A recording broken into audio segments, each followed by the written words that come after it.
Issanda aastal 2025, oktoobrikuu 15. päeval, õigemini õhtul, toimus Tallinna Kaarli koguduses abiõpetaja Jaan Lahe eestvedamisel kirjandusõhtu.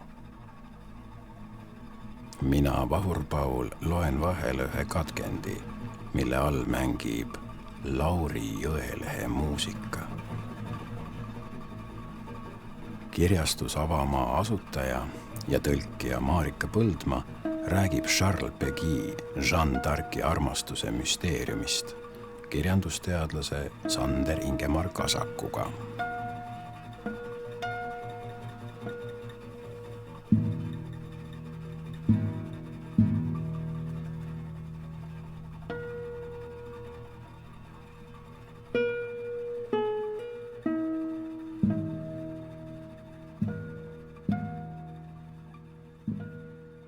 Omamoodi tore lugu on see, kuidas see konkreetne eksemplar minu kätte jõudis. Oli siis see, et see oli mul see valmis pandud siia samasse koguduse kantseleisse ja siis mina ühel esmaspäeva hommikul mõtlesin, et muude asjatoimetuste vahel, et mõtted olid a la kuskil sealkandis, et mida ma õhtuks nagu söön ja midagi taolist. Ja siis ma tulin siia ja siis ma nägin, et siin olid ka veel teised inimesed ja oli ka veel üks kirikuõpetaja, kelle nime ma praegu ei nimeta, kes vanad tuttavad oleme juba ja siis ta ka niisama sõbramehe poolest küsis mu käest, et kuidas ma oma olemasolu siin õigustan. Siis mina nagu esimese hooga mõtlesin, et kuna mõtted olid väga mujal, ma ei osanud kuidagi reageerida, siis ma algul ütlesin, et õpetaja Jaan Lahe manas mind siia, et raamatule järgi tulla. Ja siis ta ikkagi küsis veel edasi, et kuidas ma eksistentsi õigustan. Ja mina tollel hetkel lihtsalt täiesti jooksin kokku, vaatasin lakke, vaatasin põrandale, võib-olla oli ka natuke kohtlane naeratus ees ja siis sain ühesõnaga lõpuks mille anti armu öelda, sain raamatu kätte ja hakkasin kodu poole minema. Ja siis, kui ma uksest välja astusin, muidugi alati siis, kui uksest välja astuda, siis on alati siukse mõte, et ma oleks võinud siukese vaimuka vastuse või siukse tobeda vastuse öelda või siis, kui mul oli ka väga toredaid ja asjalikke luterliku teoloogia vastuseid. Ja ühesõnaga tegelikult see oli väga tore hetk oli, mis jäi mulle väga meelde ja mis jäi tegelikult saatma mind kogu selle raamatu lugemise ajal. Ja siis midagi ma aru sain tollel hetkel oli see, et vahest ongi parem, kui mingid küsimused jäävadki vastuseta. Kui ma oleks kohe midagi vaimukat seal öelnud, tarku öelnud, siis tõenäoliselt too hetk oleks olnud lihtsalt üks hetk teiste hetkede seas. Ja see tõenäoliselt ei oleks mitte kuidagi mind nagu edaspidi mõjutanud. Aga oligi see, et ma lugesin seda ja siis mõtlesin ka, et kuidas siis nagu eksistentsi nii-öelda õigustada kuidagi sellist. Et see oli siis nagu minu lugu selle raamatuga. Aga Marika, räägi, kuidas sinu lugu on? Kuidas sina selle teoseni jõudsid? Ja minu lugu algas justkui traditsiooniliselt, et õppides ülikoolis, õppisin Tallinna ülikoolis romanistikat. See oli juba 20 aastat tagasi. Veetsin siis mõned kuud Pariisis ja avastasin raamatukogus autori Charles Péguy. Ja peab ütlema, et sellel hetkel ma ei teadnud veel, mille ma täpselt leidsin, aga see oli nagu selline äratundmine. Ta on mind saatma jäänud siis praeguse hetkeni ja praeguse hetkeni isegi seda teost lahti tehes, et ma saan avastada veel midagi uut. Ja, see on hea teose tunnus kindlasti, aga kindlasti sa lugenud seda raamatut juba väga mitmes keskkonnas nii-öelda, et siis välismaal kui ka Tallinnas kindlasti ja ka kindlasti maaelu juures. Kas sa tunnetad kuidagi erinevust sellega, et kas see mõjub sulle kuidagi erinevalt? Oled sa enda jaoks kuidagi seda tähendust leidnud, et kas see tähendus kuidagi avaneb teistmoodi erinevates keskkondades? No kindlasti, et ma olen vist kuskil ka kirjutanud, et see teos nagu on tekkinud mõnes mõttes selle maaelu ja linnaelu ristteele, sest Péguy ta oli iseenesest Juhan Liivi kaasaegne, et ta oli ka üks vähestest prantsuse kirjanikest, kes oli tõesti lihtrahvaliku päritolu ja tema vanaema oli see, kes oli linna tulnud kunagi ja nad olid seal linnas saanud käsitöölisteks. et tegelikult see lapsepõlvekeskkond just keset seda hoolast põhjalikku tööd, see saadab Pegue'd terve tema elu ja Pegues on just nagu selline kirjanik, kes terve elu on hästi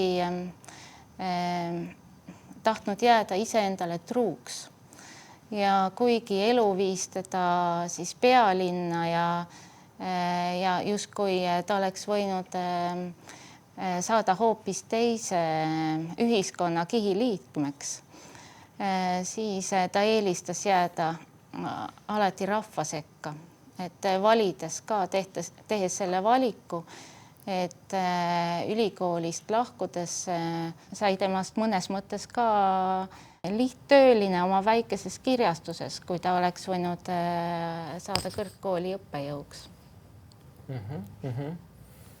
Jah, Prantsus, selles mõttes ta on küllaltki sihuke müstiline kuju, müstiline nimi, mis nagu ma järelsõnast lugesin, siis ta nagu Prantsusmaal on pigem ka nagu rahvuskirjanikuna, ta ei ole nagu esiplaanil nagu selles mõttes aga mis on nagu põhjus, et miks ta just ongi just näinud nagu näiteks teiste, et me teame siin Dumasid ja Zolasid ja Balzacid, et nemad on nagu väga konkreetselt teada kõigil meil ka õppekavades, kaanonites räägitud, aga miks Pegues on just jäänud kuidagi natuke niimoodi varju või obskuurseks tegelaseks nii-öelda? Pegues on tegelikult olnud terve elu selline, ütleme, ta on asunud nagu mitte päris selle kirjandusmaailma sees, vaid alati kuskil vahepeal. Et ta on nagu terve oma olemusega, ta on nagu olnud selline inimene, kelle ümber, kellele ei saa ringi peale teha.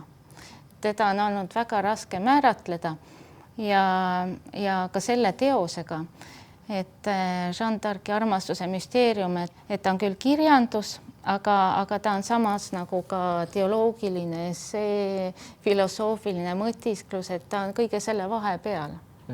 Ja Pegue'd kunagi ei huvitanud ka sellised puht esteetilised küsimused, et ta on samas nagu väga omapärase stiiliga kirjanik, aga see on kõik see, mis on tulnud peale kauba, siis tõesti nagu mõeldes nende teemade ja küsimuste üle ja siis otsides neile sobilikku väljendust. See, et Pegues näiteks just alles praegu jõudis Eesti kultuuriruumi, et no see ongi seotud sellega, et teda pole varem tõlgitud. Et ja tõlkijad on alati nagu valinud ka autoreid, keda tõlkida oma isiklikust maailmavaatest lähtuvalt ja ka mingist ajaloolisest situatsioonist, et ilmselt Pegues aeg oligi jõuda siia just nüüd.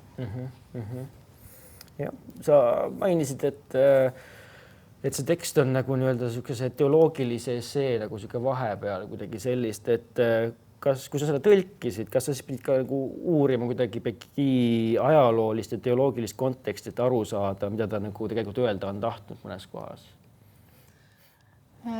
Jah, et ta on nagu selline väga puhas tekst, et seda on võimalik lugeda ilma millegita.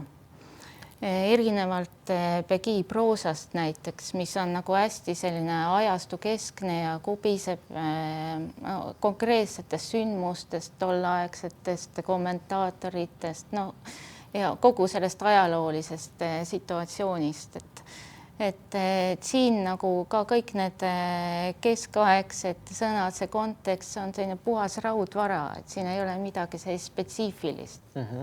Aga spetsiifikast rääkides, et siis nagu võtame niimoodi tekstile nagu tõlkida, kas ta oli nagu väga keeruline või pigem mitte? Kas ta nagu tekitas mingeid raskuseid? No kindlasti jah, sest no see on selline tekst, et mida näiteks üldse pole võimalik teha Google Translate'iga, sest et see põhineb nagu ainult nüanssidel, et on Pegues ta mõte käib kogu aeg nagu keerutab nagu kass palava pudru ümber, et see on tõesti nagu see lesknaine, kes koputab kogu aeg uksele, et talle avataks. Ta tahab jõuda nagu selle sõna juurde, mis ei ole nagu väsinud veel sellest kasutusest, nii-öelda sõna üles äratada. et sellepärast tema tekstides on hoopis selline teistsugune rütm ja et tõesti nagu olla osaduses selle rütmiga, mitte seda lõhkuda ja samas leppida ka sellega, et mingites kohtades Pegi just nimelt on selle rütmi ära lõhkunud, sest ta oli ka selline kirjanik, kes pürgis just sellise eheda kirjutamise poole, et ta näiteks ei tõmmanud kunagi midagi maha, ainult lisas juurde. Et see on nagu vastand tegelikult selline läbi toimetatud tekstile. Et ta peabki nagu sellist natukene konarlikkust ja et seda ei saa lugeda nagu puhas esteet loeks. Okay. See on natuke nagu selline teadvuse voolutekst siis nagu mingis mõttes, et kui ta kogu aeg juurde lisas ja midagi maha ei tõmmanud ja midagi sellist. Jah, aga see ometi nagu erineb sellest nagu sürrealistlikust sellist kirjutamislaadist, sest et näiteks sürrealismis oli just oluline, et sa ei laseks tekkida nagu sellel ekstaasil, nii et sa kohe katkestaksid, kui nagu hakkab midagi. Kui hakkab nagu päris rütm tekkima, siis kui hakkab midagi loogilist tekkima, siis on nagu stopp. Jah, et selles mõttes Pegi nagu just nimelt, et seda kirjutamisviisi ta näeb nagu võimalust või samas see on talle nagu ta tahab nagu olla selles mõttes nagu reaalsusega kooskõlas ja kirjutabki üles kõik selle nii, nagu see tema juurde tuleb. Aha. Okei. No siis tema jaoks on nagu ka selline meditatiivne või selline palvetav tegevus. Kas nagu tõlkimisel see ka kuidagi sinu jaoks nagu muutus nagu selliseks meditatiivseks või palveks või? Nojah, et selle... Et see ei olnud nagu lihtsalt tehniline tõlkimine, et see oli nagu ikka selline vaimutöö nagu selles mõttes vaimule ja hingele. Et selle teose keskmes ongi ju tegelikult Kristuse ja ka tema ema ristitee, nende ühine ristitee. Et see, et seda tõlkida, et tegelikult peab ise ka asetama ennast sellesse situatsiooni, laskma sellele endast läbi voolata. Mina ei ole nagu seda tüüpi tõlkija, kes tõlgiks mingit teksti oma tohututele teadmistele tuginedes. Ma ei saa küll öelda, et ma valdan prantsuse keelt nagu täielikult, vaid just vastupidi, et ma loodan nagu sellele, et ma pigem tõlgin nagu selle kaudu, mida mul pole. Ma pigem loodan sellele, et ma saan vastu võtta. Jah, aga kas selle, kui sa tõlkimise kaudu, et kui sa nagu rääkisidki, et praegu, et sa nagu ei valda nagu perfektselt võib-olla nagu prantsuse keelt või niimoodi, et kui sa tõlkisid, kas siis näiteks mõned nagu mõtted või Pegi mõtted nagu avanesid sulle hoopis teistmoodi, kus sa nagu tõlkimisprotsessis justkui nagu prantsuse keeles lugedes ja mõtlesid nagu ahaa, ta on nagu siin hoopis seda nagu mõelnud, kui ma nüüd niimoodi nagu tõlgin seda. Muidugi ma pean ütlema, et see, et ma ei valda prantsuse keelt, aga samas on see, et mulle väga meeldib uurida. Et ja ka tõlkides oli just see, et mulle meeldib kasutada just selliseid sõnaraamatuid, näiteks kus on sõnade etümoloogia on välja toodud ja siis ma saan just täpselt vaadata selle sõna nagu muutumist kultuuris läbi aja ja mingid tähendusvarjundid tulevad, mida võrrelda nagu meie oma keele sõnade varjunditega. Et see ongi tegelikult väga huvitav. Et ma pean ütlema, et näiteks mulle väga meeldib lugeda eesti keele seletavad sõnaraamatut. Et see tõlkimine ongi nagu see nagu hea võimalus seda teha, et see on nii huvitav, et just lugeda neid näitelauseid ka ja kujutada ette neid teoseid, et sest seal on näitelaused on nagu kirjandusest, kirjandusteostest, et mitte lihtsalt nagu välja mõeldud. Nii, aga tuleme korraks nüüd tagasi selle prantsuse kirjanduse juurde. Kui mina seda nagu lugesin, siis mõtlesin ka selle peale, keda ma nagu kõrvutaksin teda, kellega täpsemalt ja keda ta mulle meenutab midagi sugust ja mul nagu pähe tulid küll mõned nimed, kes minu arvates nagu stiililt ja laadilt ei ole nagu üldse kuidagi sarnased, aga neis on mingi nagu vaimsus, nagu, mis mind nagu kõnetas, et kui ma lugesin seda teksti, siis mul tekkis suur tahtmine jälle lugeda Huysmansi Äraspidi ja siis sinna otsa veel mõtlesin, et nüüd oleks ka õige aeg siis uuesti lugeda ka Michel Houellebecqi Alistumist, kus siis peategelane on tegelikult Huysmansi uurija kui selline ja minu arvates ongi see, et kuna Huysmans oli ka tegelikult tema ikkagi ka elu lõpupoole pöördus katoliiklusesse, ja küll Welbeck alistumises oli küll islami teema selles mõttes, aga sama hästi võiks sealt selle kogu asja nagu lihtsalt ära muuta nagu niimoodi. Aga kui sina nagu oled Pegue'd lugenud või mõelnud, et keda sa temaga kõrvutaksid? Kelle sarnane ta on sinu arvates või kes kannab sarnast vaimsust? No jah, et kahtlemata nagu sa ütlesid, et kõik kirjanikud, kes otsivad vaimu temaga mingil määral sarnanevad, eks, aga et no Pegui kaasaegsed, eks ole, olid nagu Claudel näiteks, kes on siin päris hästi tuntud juba. Ja samamoodi oli tõesti see natuke vanem katoliiklike kirjanike põlvkond nagu see Aurevilly ja siis Pegui'ga samaaegselt oli Blois muidugi ja siis Huysmans. Et aga noh, samas Pegui, tal ei olnud nagu sellist mõttekaasas kirjanike seas, et pigem nagu näiteks ta käis, võib mingit sarnasust leida näiteks Rodiniga, sest neil olid samad teemad, Auguste Rodin, see kujur. Et samad teemad ja ka nagu selline no see otsingulisus. Et näiteks Rodinil on ju ka katedraal, on inimkätest moodustuv katedraal, on näiteks üks kuulsamaid skulptuure, et Pegui'l on ka katedraal, on just nagu tegelikult üks põhiteemadest, et mis on just eriti nagu pärast nagu Chartre'i palverändudega seoses areneb ja nii edasi.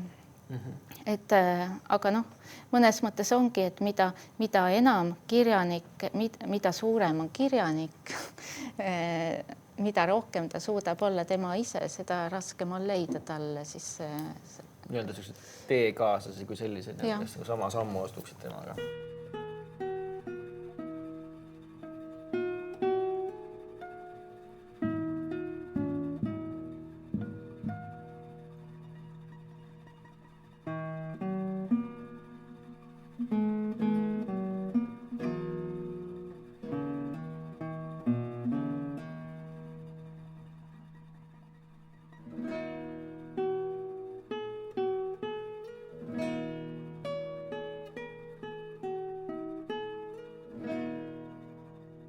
Aga rääkides veel Pegui'st, et järelsõnas ja ka kui ma tegin nagu nii-öelda taustatööd tegin internetist, et teda ikkagi nimetatud selles mõttes selliseks modernismi vastaseks või antimodernistiks nagu moodsa aja mõttes nagu selles mõttes, aga siis kui ma nagu uurisingi seda ja lugesin seda, mitte just konkreetselt seda teksti või kui sellist asja, et nagu Pegui isik nagu tekitas minus mingis mõttes nagu sükest dissonantsi, et ta juba oma sotsialismi ajal nagu rääkis sellest, et modernism on halb. Aga samas, kui nüüd võtta nagu loogiliselt, vähemalt mina enda nagu jaoks mõtlen nagu niimoodi, et minu mõttes sotsialism ja ka mingis mõttes see rahvuslus, midagi ta natuke esindab, nagu selles mõttes on nagu mõlemad nagu väga-väga tugevad moodsa aja nähtused. Ja kuidas tema puhul nagu see pinge, kas ta ise kuidagi seda lõdvendab või kuidas tema puhul see nagu, kuidas see pinge peab nagu nii-öelda, et ta nagu ütleb, et ta on antimodernist, aga samas ta esindab väga tugevad, väga modernistlikke vaateid. Et see ongi nagu üks nendest pikematest teemadest. Et peab nagu tegelikult rääkima siin natukene sellisest Pegui sellisest maailma käsitlusest, et tema näiteks nägi, et kristlik maailm, et see on tekkinud nagu kolme maailma koostöös, et üks on selline juutlus, teine on antiikmaailm ja kolmas on siis Rooma. Ja kõik need kolm on siis panustanud nagu millegiga sellesse kristliku maailma tekkimisse, et antiikmaailm andis oma filosoofia puhtuse, oma hinge nii-öelda, siis Rooma andis keha impeeriumi, kus siis Kristus sai areneda ja juutlus, et andis Jumala. Et nii sai tekkida kristlik maailm ja ja enne seda, et see näitab ühesõnaga seda, et see kristlik maailm tekkis nagu mitte totaalse revolutsiooniga, eelnevad kõik maha lammutades, vaid see tõesti nagu kasvas välja kogu nagu sellisest rahva mingist sügavamast igatsusest. Ja tema jaoks pärast kristlikku maailma oleks pidanud tulema sotsialistlik maailm. Ja sest, et sotsialistlik maailm, et omakorda sai ehituda just sellele Prantsuse vabariigile, mis oli tekkinud, siis kristlusele ja juutlusele, sest et sotsialistlik maailm oleks nagu tekkinud, et see katalüsaator oleks olnud see Dreyfusi afäär nii-öelda, mis oli Prantsusmaal üks selliseid ära valitud sündmusi, kus siis terve rahva teadvusse tungis selline ebaõiglaselt süüdi mõistetud üksikisik ja et see oleks pidanud äratama sellise kollektiivse igatsuse õigluse järele ja õiglasema maailmakorra järele, mis tegelikult oli nagu terve selle eelmine sajand juba vaikselt tiksunud selles kultuuris ja millest olid nii nakatunud juba kogu noorsugu ja nii edasi, et see oleks võinud nagu siis kulmineeruda siis sotsialistliku maailma tekkimisse, mis oleks krooninud nagu kõik ülejäänud maailma, ka kristluse. Aga seda ei toimunud, sest et selle asemel sotsialism valis politiseerumise, parteiks saamise ja kaotas selle müstika, mis seda hoidis. Ja sellepärast sotsialistlik maailm, ta ütleb, aborteerus. Et seda ei tekkinudki ja selle asemele tuli modernistlik maailm, mis sai endale kõik selle justkui peale kauba, mis oli olnud sotsialistlikul maailmal, aga see ei tekkinud nagu sellest rahva sügavamast nagu teadvusest, mis oleks haaranud kaasa kõik selle, mis enne oli, vaid see tekkis nagu tühjale kohale nurjumise tagajärjel nagu. Et sellel ei ole nagu teistel maailmadel konkreetset algust puhkemist, vaid see on läbi aja nagu kogu aeg tiksunud, see on nagu välja mõeldud maailm, mis on loodud inimeste peast nagu ja filosoofide mõtetest, aga millel ei ole nagu tegelikku sidet nagu inimese endaga ja nagu kultuuriga sügavamal tasandil. Et see nagu puutub siis nagu nii-öelda selline müstika nagu selles mõttes. Ja just nimelt, et modernistlik maailm ongi see, et kus puudub müstika, see on välja mõeldud maailm, kus nagu kõik on justkui võimalik, aga tegelikult see on illusioon. Et see on siis nagu enam-vähem, et kui tuua nüüd nagu matemaatiline analoogia, et see on siis korrutada nulliga ja oodata, et tulemus on midagi muud kui null. Kui on nagu see lõpmatus, see müstika, see jumal on nagu lahutatud sellest maailmast, siis ongi lihtsalt korrutamine nulliga ja nii ongi. Ja Pegi ütleb, et modernistid, et nad elavad nagu lakkamatus imes.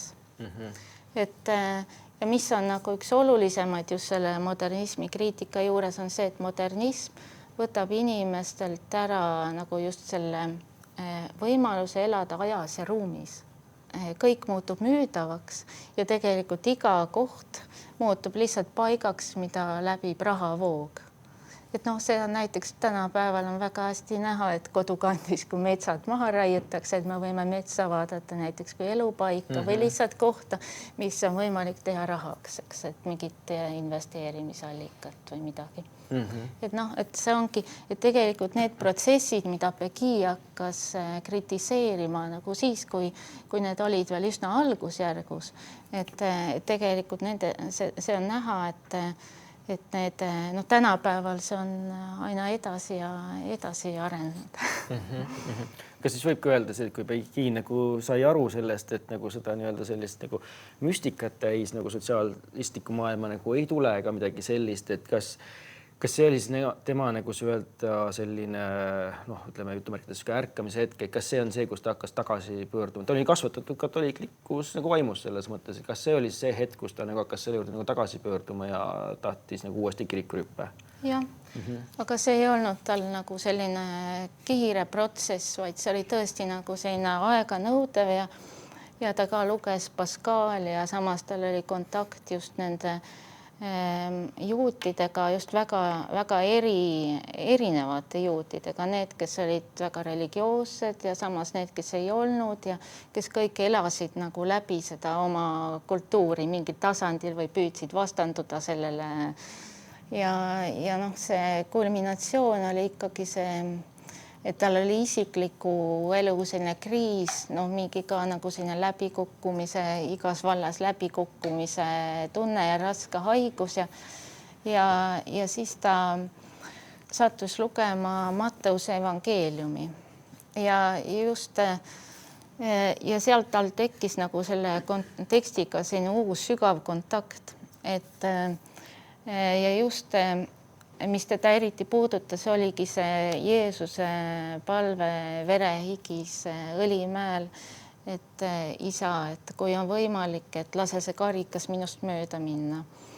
Ja sealt ta sai aru sellest, et kuidas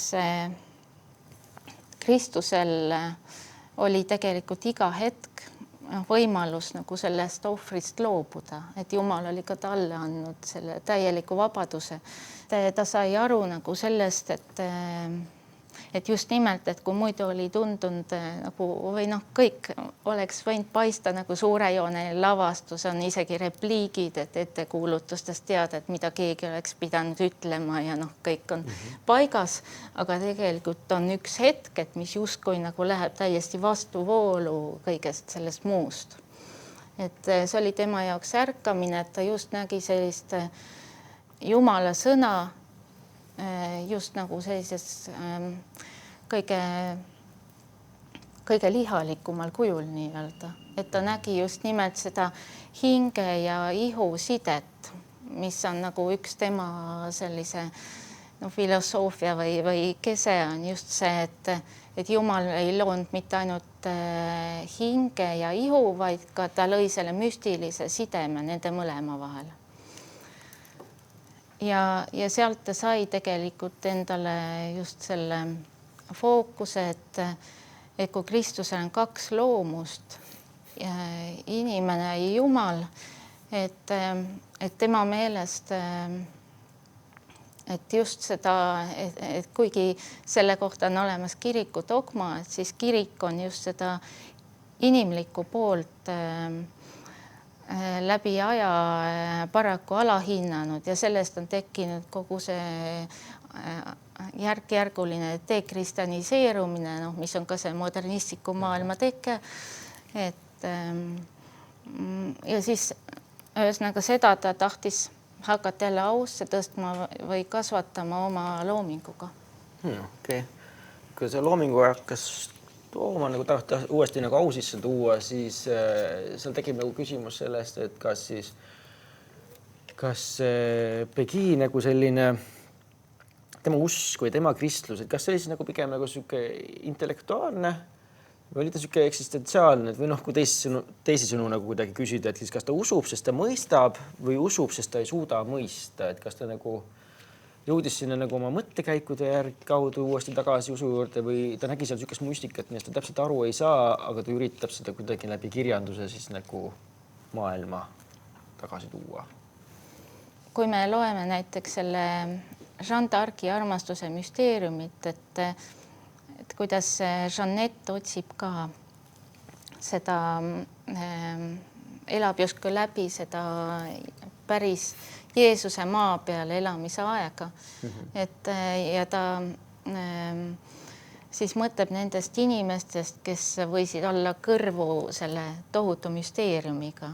Et see oli tegelikult see tunne ka, mis oli Pegil, et ta tahtiski elada kõrvu selle tohutu müsteeriumiga.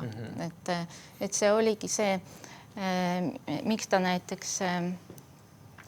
näiteks kujutab seda rahutust inimese hinges ja ka Jeanneti hinges siin et tegelikult see rahutus tekibki, eks ole, selles silmitsi müsteeriumiga me ei saa mitte ainult, et ühest küljest me saame rahu ja teisest küljest me saame paratamatult ka rahutuse sellest kokkupuutest. Ja arm saab siseneda inimesse ainult läbi selle rahutuse, mis otsib nagu siis, sest et arm ei saa siseneda, kui ei ole haava. See on ka üks Pegi põhilisi.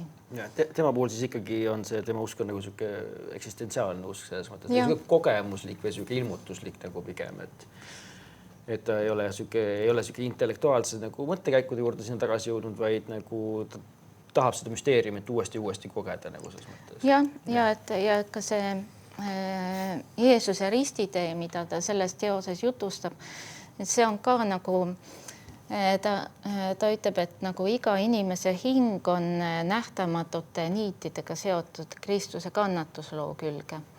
Ja tema nagu seda kirjutades püüab enda jaoks üles leida nagu need niidid või mis teda kõnetavad. Et ja mõnes mõttes see ongi see, mida tegelikult igaüks võiks teha, iga kristlane, sest et näiteks et luua see isiklik lugu Kristusega. Oli siin kunagi üks vana katoliku preester Isagi, prantslane, ja tema oli ka olnud nooruses vastupanuliikumises, Prantsuse vastupanuliikumises, oli sattunud koonduslaagrisse ja oli ka mitmes erinevas ja tema näiteks ütles, et sellistes tingimustes sai kindlaks jääda ainult siis, kui oli just see isiklik lugu Kristusega, sest et kõik muud nagu välised uskumused, kõik need nagu murenesid, need ei kandnud. Aga see, mis kandis, oli just täpselt see isiklik lugu. Et sa näed nagu just see isiklik Jumala kogemus, et sa näed läbi oma elu, kuidas sind on toetatud või vastupidi, kuidas sa oled osalenud justkui Kristuse kannatuses. See natuke kõlab analoogselt sellega, et mida Viktor Frankli logoteraapia, et tema ka oli koonduslaagris ja see ongi see, et kui on olemas nagu mingi põhjus, miks üle elada, siis ka leiab selle tee, miks üle elada nagu selles mõttes. Ja ka sa rääkisid vahepeal Jeanne d'Arcist juba ka, et kui sa nagu teda siin nagu raamatus nagu tõlkisid, kas ta siis kas ta avanes sulle kuidagi teistmoodi kui lihtsalt lugedes? Mis muutus sa tundsid endast, kuidas sa temast aru said nagu just raamatu kontekstis? Et ma võin rääkida näiteks, et mis oli Pegile väga oluline just Jeanne d'Arci juures, et üks oli see, et noorus, süütus, puhtus. Et nagu me näeme, et ta kujutab siin ka Jeanne d'Arci veel enne seda, kui ta üldse hakkab kuulma Jumala häält. Pegi väärtustas nagu eriti seda kõike, mis tuli otseallikalt. Miks näiteks Jeanne d'Arci armastuse müsteeriumi järg on lootuse müsteerium, kus ta räägib hästi palju just lastest. Et ongi just selles, et lastes nagu see süütus, nagu see vaimne süütus on kohe füüsilisel kujul, eks ole, nagu nähtav, et ta ütleb, et näiteks, et katsuge öelda lapse sõna, katsuge öelda midagi nagu laps, et see ei tule välja. Aga et isegi kui näiteks olete söögilauas ja perega ja laps ütleb midagi täiesti geniaalset või ja teil hakkab kohe leivatükk hakkab käes värisema, sest te kuulete seal omaenda kunagist süütust. Ja mõtlete, et selle ma jätan kindlasti meelde, et seda ma saan kuulutada kõikidele sõpradele ja kogu maailmale. Ja mõtlete teha ja siis järsku märkate, et see on teil meelest ära läinud. Sellepärast, et see oli liiga puhas. Et lapse sõna, et see on nagu piim ja mesi, aga meie oleme juba nagu leib ja vein. Et ühest küljest nagu just see allika juures olemine oli see, mis teda vaimustas just nagu selles nagu filosoofilises plaanis, kus ta eristab just müstikat poliitikast, et siis see müstika, eks ole, on nagu sellega ühes kategoorias, et samamoodi, et mingi idee või vaim, mille me saame otse nagu Jumala käest, ilma kui see on veel moondunud tegudeks või vähemalt, et kus see on täiesti alguses veel selline tuline. Et ja teine asi Jeanne d'Arci juures on see, et ta oli keegi, kes ei andnud alla. Ja see on Peguile väga oluline, et me teame, et tema isa suri Prantsuse Preisi-sõjas, et kus tegelikult Prantsusmaa andis alla. Ja mõnes mõttes tema isa surm muutus nagu täiesti mõttetuks, et sõda oli kaotatud ja isa oli surnud ja et selles mõttes see oli nagu midagi, mis jäi Peguid saatma ja mida edasi, et seda tugevamaks see tunne nagu läks, et sellepärast on ka selles Jeanne d'Arci selles müsteeriumi näidendit lugedes see viimane osa on kogu aeg, et Jeanne d'Arc küsib, et aga kas et miks nad ta maha jätsid, miks kõik Jeesuse jüngrid Jeesuse maha jätsid lõpuks. Ja ta ütleb, et aga mina ei oleks teda maha jätnud, Prantsuse rüütlid ei oleks teda maha jätnud. Ta ütleb näiteks, et ma ei pea millekski sellist ligimese armastust, mis kogu aeg kapituleerub selle maailma vägevate ees ja raha ees, vaid nagu õige ligimese armastus on ainult see, mis tuleb otse Jeesuselt. Ja see on just see, mis on pidevas osaduses, vaese rõhutuga. Et just see nagu Jeanne d'Arc on tema jaoks nagu selle vaimsuse kandja.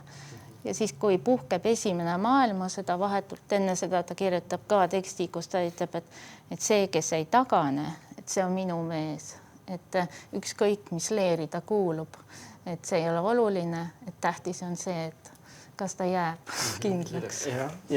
Võitleb lõpuni nagu selles mõttes. Ja, et siis nagu põhimõtteliselt võib siis Pegui Jeanne'i näha nagu pigem sellise rahvuskangelasena, pigem nagu müstilise kujul, nagu päris patriootlikuna, selles mõttes, et ikkagi ta nagu on selle kõiksusega seotud pigem ja selle Jumalaga. Kui sa nagu patriootlikuna mõtled nagu poliitikat, nagu poliitiliselt patriootlikku, siis küll, aga just, et see isamaa, et selles mõttes see ongi Peguile nagu müstiline mõiste pigem, et see on just nagu selline suur, avar, pidevalt elus mõiste, et mul tekkis ka just nagu see, et kui rääkida üldse nagu Jumala käsitlusest Peguile, et see on tegelikult natuke sarnane nagu Püha Hildegard kirjutas, et elav elu.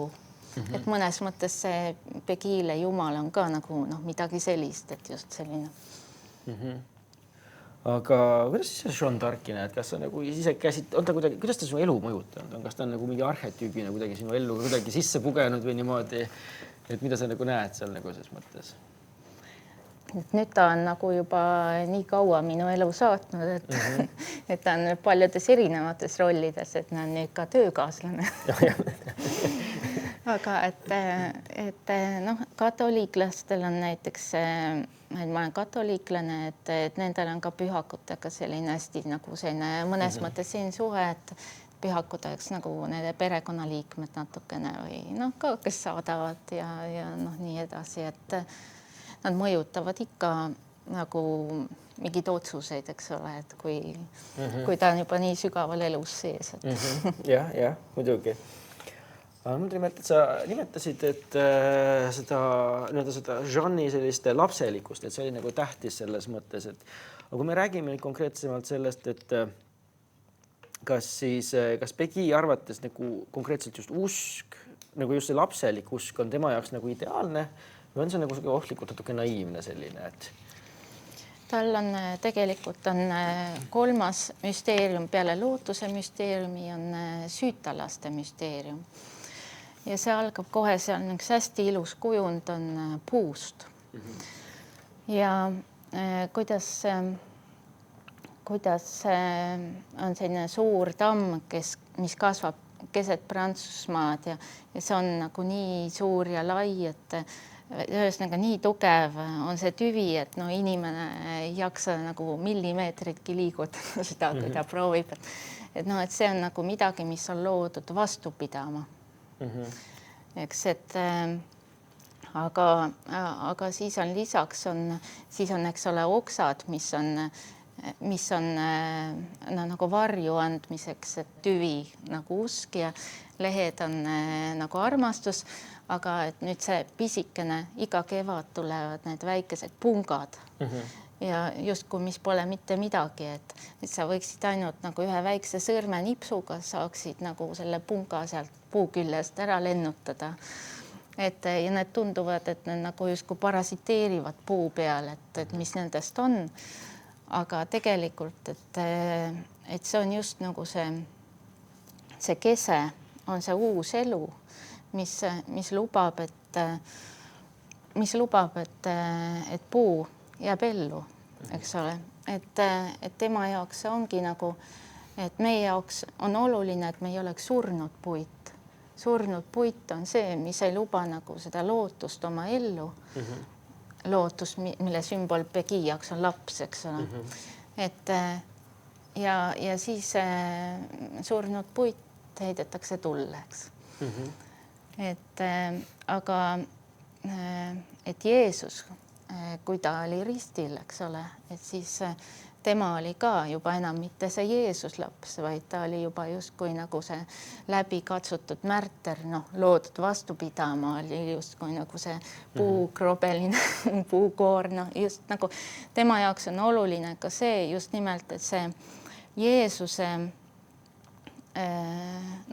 teekond nagu inimesena, et see tema missioon, see muutis teda, et selles mõttes, et mis on ka selles Jeanne d'Arci armastuse müsteeriumi ristides, on see, et Pegi tegelikult kujutab justkui seda kitsat väravat, kust me kõik peame läbi minema. Et see ongi nagu see Jeesuse ja Maarja ristitee, see on see tee, kus Maarja saab nagu emaks suure tähega ja siis taevamaa kuningannaks. Jeesus saab maailma päästjaks.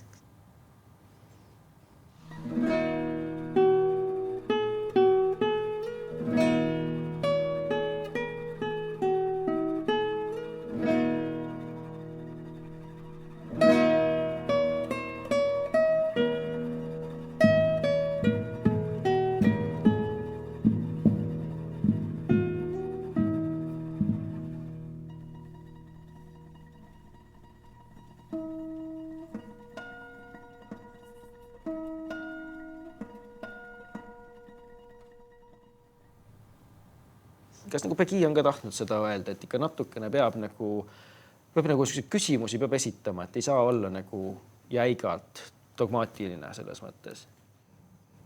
Tema jaoks on terve elu oli väga oluline otsida tõde.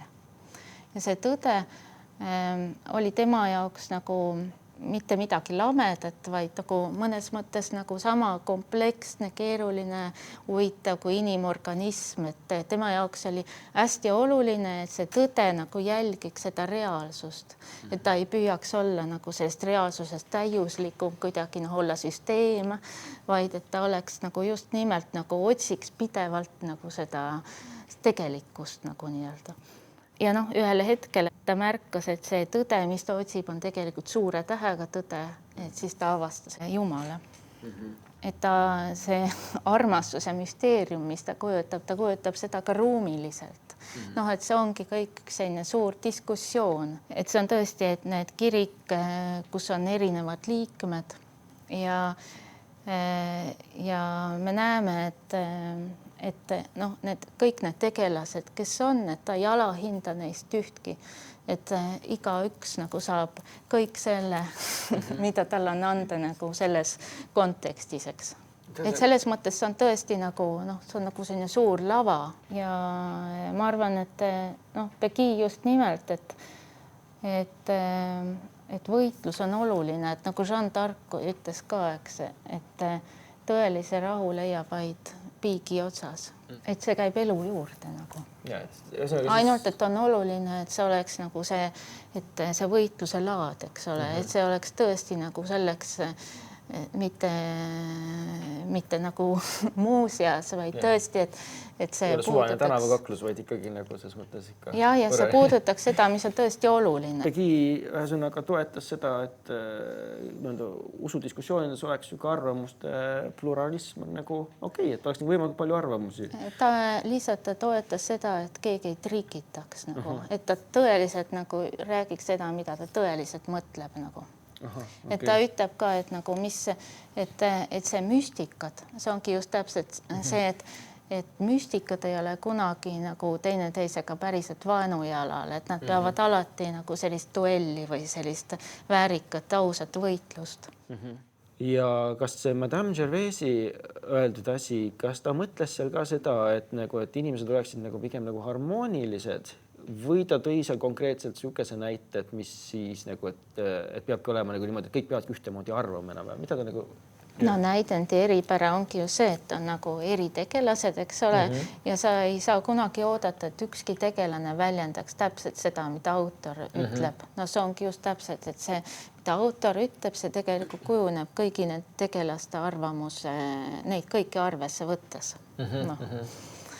Et selles mõttes Madame Gervais esindab siin nagu just tõesti sellist oma nagu ja klassikalist kiriku nagu seisukohta just, mis on evangeeliumis ka, et koda, mis on lõhenenud, ei püsi. Aga et kuskil ka ma olen mujal ka olen rääkinud sellest, et ongi paralleelselt on ju tegelikult see, et Neitsi Maarjale öeldi, et sinu hinge saavad läbistama mitu mõõka, et kui ei saa püsida koda, mis on lõhenenud, et kuidas saab siis püsida hing, mida on läbistanud mõõgad. Et see on nagu, just nimelt nagu et see on nagu selline teistmoodi sügavam nagu koos püsimine läbi Kristuse, mis tegelikult kirikule on antud. Mida Pegi ütleb ka, et just nimelt, et see, et kirik ei saa üles tõusta muidu, kui ta on surnud koos Kristusega. Et ta peab tõesti loobuma igasugustest ajalikest taotlustest ja pretensioonidest ja ta peab olema valmis selle läbi tegema.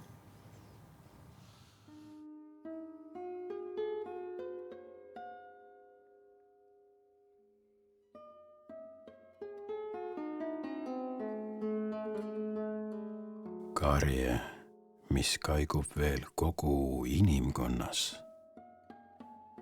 Karje, mis vangutas võitlevat kirikut. Kus kannatus katsus omaenda õudu. Kus võidutsev tundis omaenda võitu. Karje, mis kaigub kogu inimkonna südames. Karje, mis kaigub kogu ristirahva südames. Oo, karjete karje, igavene, kehtiv. Karje, nagu Jumal ise oleks pattu teinud nagu meie. Nagu Jumal ise oleks meeleheitel. Oo, karjete karje, igavene, kehtiv. Nagu Jumal ise oleks pattu teinud nagu meie ja kõige suuremat pattu, mis on meeleheitmine, meeleheite patt. Rohkem kui 2 röövlit tema kõrval rippu, kes ulgusid surma nagu laiad koerad. Röövlid ulgusid vaid oma inimulgu. Röövlid ulgusid vaid oma inimsurma. Röövlid ilastasid oma inimila. Üksnes õige karjus igavese karje.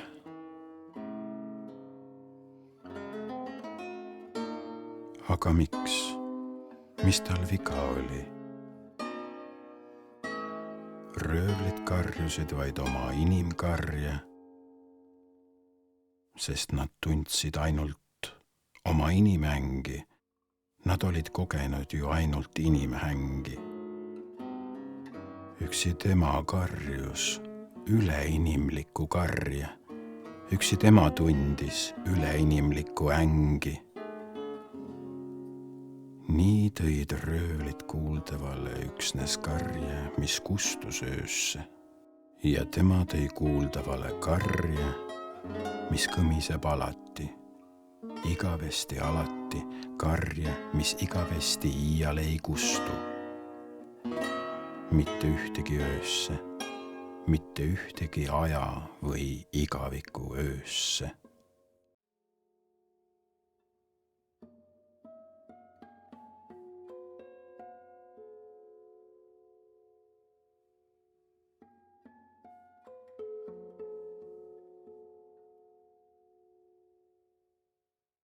Kui lugeda, siis alguses tundus see väga kummastav, et keskaegsed väga noored inimesed rääkisid väga teoloogiliselt sügavatest asjadest ja siis ma mõtlesin, et see ei tundunud minu jaoks nagu realistlik, nagu see tundus natuke isegi maagiline, nagu et nad kanaliseerivad midagi, see tundus ebarealistlik ühesõnaga, aga sellega mingi hetk nagu harjus ära ja see läks, ja mu küsimus siis oli ikkagi see, et kuidas nad kolmekesi siis omavahel nagu olid selles mõttes, usulises mõttes. No oligi, et nad ühest küljest vastandusid teineteisele ja teisest küljest ka toetasid. Rääkides Ovietist, siis Jeanne d'Arci armastuse müsteeriumi järg on lootuse müsteerium. Ja mõnes mõttes, kuigi see Oviet läheb ära kohe seal teose esimese kolmandiku peal, et mõnes mõttes ju see Jeannetti ja Madame Gervaisi jutt, et see jõuab ka tegelikult selle lootuse sõnumini, et mingid igavesed tõotused ja nii edasi ja nii edasi. Ja et see jõuab nagu selle lootuse sõnumini teisel tasandil, selles mõttes ta ei kao nagu sealt kuskile, et mõnes mõttes see lootus, usk ja armastus, et kui tuua see paralleel, et Oviet on nagu lootus, Jeannette on nagu armastus ja Madame Gervais on nagu usk, et mõnes mõttes see on ka nagu kolmainsus natukene. Ja. Aga kui nendest nüüd nagu rääkida natuke vormilises mõttes nagu teksti juurde tulla ja võtta samamoodi need kolm tegelast nagu sellisest keskpunktiks, et kas nad siis nagu pigem kas Pegi on kujutanud neid nagu lihtsalt puhtalt üksteisega nagu dialoogi pidamas, nagu niimoodi rääkides lihtsalt või nende sellist diskussiooni või sellist väljenduslaadi nagu läbib ka teatav selline palvel olek, et nad nagu küll vastaksid nagu üksteisele, aga samas nad nagu ka palvetaksid samal ajal. Et kas võib nii öelda? Kas Pegi on midagi sellist tahtnud seal näidata? Nojah, et samamoodi, et mis ta hindas nagu inimeste juures, et samamoodi, et ta laseb tegelastel rääkida seda, mida nad päriselt mõtlevad. Ja see võib olla ka just nimelt see, mis on nagu nende südame laudadele, et see tegelikult ei pea ju olema need reaalsed sõnad, nagu, mis nad tahavad teineteisele öelda. Ja, selles mõttes ta kasutab ka väga palju sükest, ma isegi ütleks, et see poeetiline kordus on, aga kuidagi see oli nagu kuidagi oli kütkestav, see, kuidas ta nagu korrutas vahepeal asju, et ta nagu ütleb midagi ja siis ta ikkagi kohe nagu toonitab seda nagu hästi juurde, et ikkagi pööra nüüd tähelepanu, et see on tähtis asi, mis ma siin ütlen, et mulle ka nagu väga see meeldis nagu tema puhul nagu, aga seal oli ka üks väljend, mis mul kahjuks, mida ma ei suutnud uuesti üles leida enam, aga see jäi mulle ikkagi kuidagi kummitama, aga see jäi mulle pähe emotsioonina kui fraas tarbetu kannatus. Kas oli see midagi sükest? Oli see mingi teistsugune kaotatud kannatus või kadunud kannatus? Et mis seal täpsemalt oli? Kas sa mäletad? Kaotsis kannatus. Kaotsis kannatus. Kas ta mõtles seal siis lihtsalt seda, et ongi lihtsalt süke kannatus, mis on täiesti mõttetu, nii-öelda hukka mõistetute kannatus, et inimesed kannatavad ja sellele ei järgne lunastust? Puhtal kujul selline kannatus on põrgu kannatus, eks ole. Sest kannatus on väärtuslik siis, kui läbi tema saab kasvada, eks ole. Et, aga on ka olemas näiteks väljamõeldud kannatused. mul kunagi oli ühe preestriga seminar ja tema tõi seal sellise näite, et kui sa näiteks mängid kitarri ja mängid ja samas kogu aeg sa kannatad sellepärast, et keegi näiteks võib selle sult ära varastada. Aga see ei ole nagu üldse tegelikult mingi reaalsusele vastav situatsioon, see on ainult sinu enda peas nagu see kannatus. Mu otsast keeles ärevus selles mõttes. Ja aga selles mõttes täiesti nagu reaalse põhjuseta näiteks, täiesti mõttetu kannatus. Või samamoodi, et kui sa näiteks mõtled järsku, et ma tahaksin olla kuskil mujal nagu, et ja samamoodi see tegelikult on mõttetu kannatus. Jah, aga kui me räägime nagu Pegi Jumala kujutusest läbi kannatuse läbi, kas tema nagu Jumal, see, kuidas tema nagu näitab teda selles teoses, kas ta on kauge ja vaikiv või lähedal ja kannatav? Pegi Jumal on kahtlemata just see lähedane ja kannatav, et see oli nagu sellel ajal, kui Pegi teose kirjutas, et siis see oli isegi nagu revolutsiooniline mõnes mõttes, et ta Jumal isa kujutas kannatavana. Et see on selles teoses ei tule see veel nii välja kui selles järjes, mis on lootuse müsteerium. Et pärast juba kui oli Vatikani teine kirikukogu näiteks katoliku kirikus, et siis nagu sõnastati seda Jumala kannatamist juba, sest ta on isa. Et Pegi jaoks just ongi, et ta kannatab, kuna ta on isa. Ja see on see, nagu mille läbi me võime pääseda ja ta mõistab meie üle kohut nagu isa, eks. Kui me saame, eks, läbi Jeesuse tema, eks, nagu lasteks.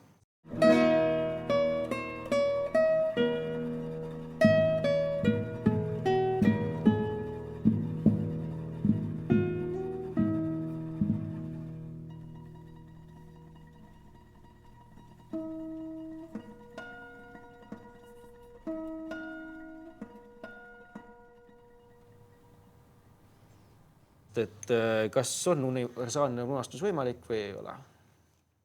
Pegi jaoks on, ütleme, ongi see põrgu on talle väga valus teema, et see oli ka üks põhilisi küsimusi, mis teda nagu sellest nooruses katoliku kirikust eemale viis, et ta ei suutnud leppida sellise igavese mõttetu kannatusega. Hiljem ikkagi ta jõuab nagu selle tõdemuseni just tema jaoks on väga oluline ikkagi see kitsas värav. Ja üldse see on väga oluline kujund tema jaoks, et näiteks kui ta on Chartre'is palverännakul, et see kulgeb nagu läbi seda riikliku tähtsusega maantee, siis ta ütleb, et riikliku tähtsusega maantee on meie kitsas värav. Et just nimelt tema näeb seda, ütleme, me peame nagu selles küsimuses, me peame tulema selle juurde, et Pegile on nagu võõras selline maailma põlguse teema. See on just see, mida ta nagu, millest ta vastandub nagu nii-öelda sellele Madame Gervaisile. Tema jaoks nagu ta ütleb, et mis on nagu, et ta on nagu näiteks kahte tüüpi, kas on nagu oluline mängu ilu või on see, et sa tahad võita, eks ole.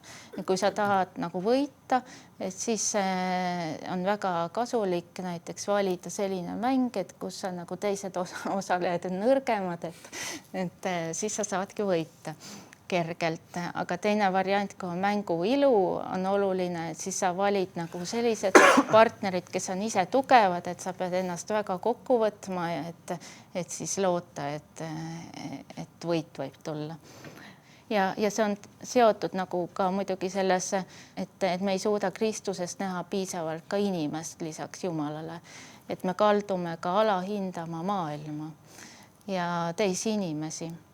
et me kaldume nagu madaldama teisi inimesi selleks, et troonida kristlastena nende üle. Ja ta ütleb ka, et oluline on just see, et me teiste üle võidaksime mitte mingite oma kriteeriumite kohaselt või isegi nagu Jumala silmis ainult, vaid et oluline on see, et ka teiste meelest nagu meie võidaksime. Hästi oluline on talle üks Corneille näidend, üks klassikalise ajajärgu prantsuse kirjanik, et Polyeuctes. Ja just sellepärast, et see on ühest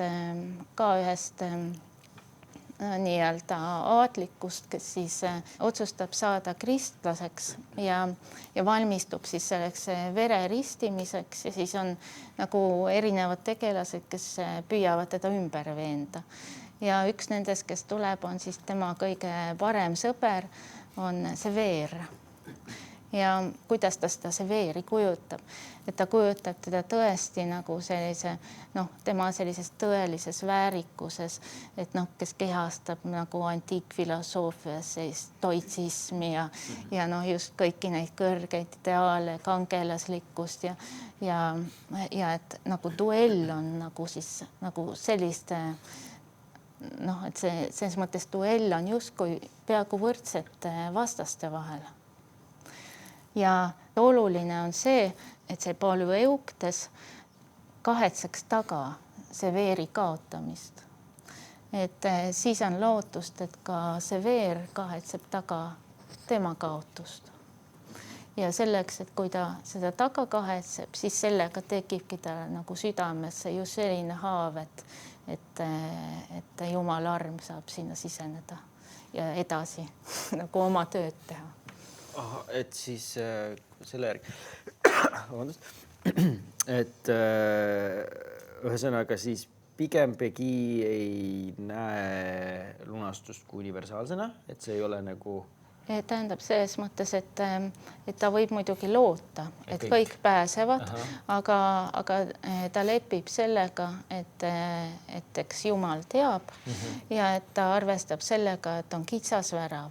Aga see kitsas värav on nagu selline, tema jaoks on pigem näiteks Jeanne d'Arc peab oma missioonil, tal on väga kitsas värav, kus ta nagu läbi saab minna, sest ta on kogu aeg nagu justkui surmapatu ohus, eks, et ta saadetakse sellisesse olukorda sõtta, eks, ja sõdurite keskele ja kõik see, mis seega kaasneb. Samamoodi nagu ta toob, et näiteks tänapäeva tõeline seikleja on pereisa. Et samamoodi, et keegi, kes on nagu igast ihust ja hingest seotud selle maailma külge, et sa oled täiesti seotud selle maailma külge ja ometi on sul müstiliselt just selle kaudu võimalus pääseda. Ehk siis Pegi järgiga on see, et kas inimene siis nagu põhimõtteliselt tal on oma roll mängida selles, kas ta saab lunastatud või mitte. Et sa rääkisid, et südamesse pugemine, see näidend, mis sa tõid nagu näiteks sealt, et see ei tule ainult nagu ühepoolselt Jumalalt, vaid ka inimene peab oma rolli mängima selleks, see on nagu nii-öelda koostööna siis. Ja, et ta ütleb, et peab olema nagu oma hea tahte peenraha. Vähemalt. Ja nagu ka sa rääkisid, et sellest väravatest läbikäimine, et Jeanne d'Arci puhul, et kas tema vist rääkiski sellest ka, et head kristlast saab kasvatada 20 aastat, aga piisab ainult ühest saablilöögist, et nagu hukatusse minna enam-vähem. Et jah, me oleme siin juba päris palju rääkinud ära, aga mul ongi nagu lõpetuseks, et mida see teos võiks siis öelda tänapäeva eestlasele, et just sellisele inimesele, kes enam nagu öelda, võib-olla ei ole enam nagu nii usus ei ela, ta on võib-olla sekulariseerunud natuke rohkem, kui me tahaksime. Et kui ta otsib siiski nagu nii-öelda tähendust ja armu ja et mida just see teos, mis võiks olla see põhisõnum inimesele? Ma arvan, et süüvida ja usaldada, jääda endale kindlaks ja just nimelt mõelda ka teiste inimeste peale. Väga hea. Aitäh! Aitäh!